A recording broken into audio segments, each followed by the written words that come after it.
NANO-TEC is putting people around the table to look in these advanced topics which type of research they can take from the scientific-driven research into the roadmap-based research. And this process of becoming aware is not a week or a 2 weeks time. It's based on discussions, very frank discussions, open.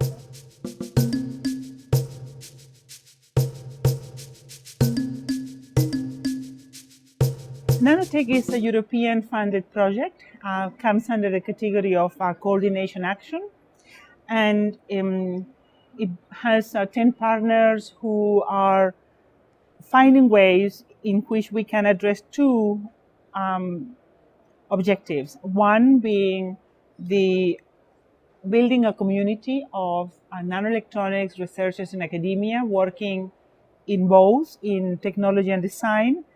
And the other is the identification of emerging technologies for information and communication processing. So, European nanoelectronics research is targeting to maintain progress and innovation in nanoelectronics, going to smaller and smaller dimensions. That's in our jargon what we call more, right? The other aspect, it's more than just going to smaller and smaller dimensions. It's also about lower energy. And it's also about what we call functionalization, putting more functions on the silicon, putting more functions in the components. In Europe, we want to advance both fields at the same moment. This is a European asset compared to the US and to other regions in the world.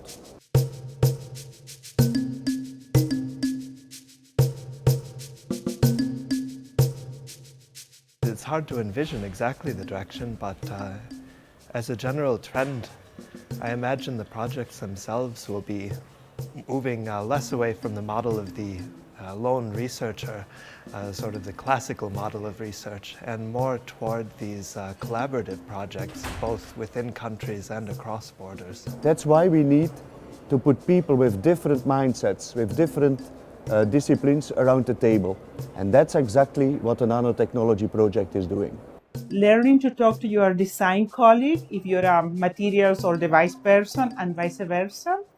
And then with this more mature approach, talk to our industrial partners and other stakeholders who could then retake these concepts or proofs and take them further up in the value chain towards processes or new products.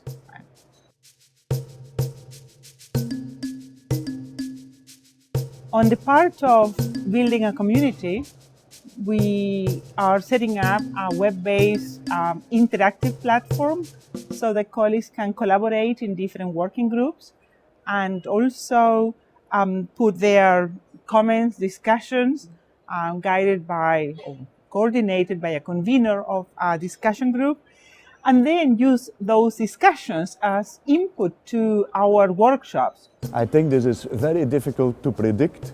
And like you said, I don't have a crystal ball to look in. Well, 10 years is not too bad. In a sense, if you said 20 years, it gets more complicated. I think that there will still be research on advanced nanoelectronics technology, advanced CMOS. That will continue. And I think the devices and the new concepts that you are working on now will be used for specific needs, specific type of activities, specific requirements. They will be integrated together with this advanced CMOS, together to give solutions for the systems of the future. So it's hard to envision exactly the direction, but as a general trend, I imagine the projects themselves will be moving less away from the model of the lone researcher, sort of the classical model of research, and more toward these collaborative projects, both within countries and across borders.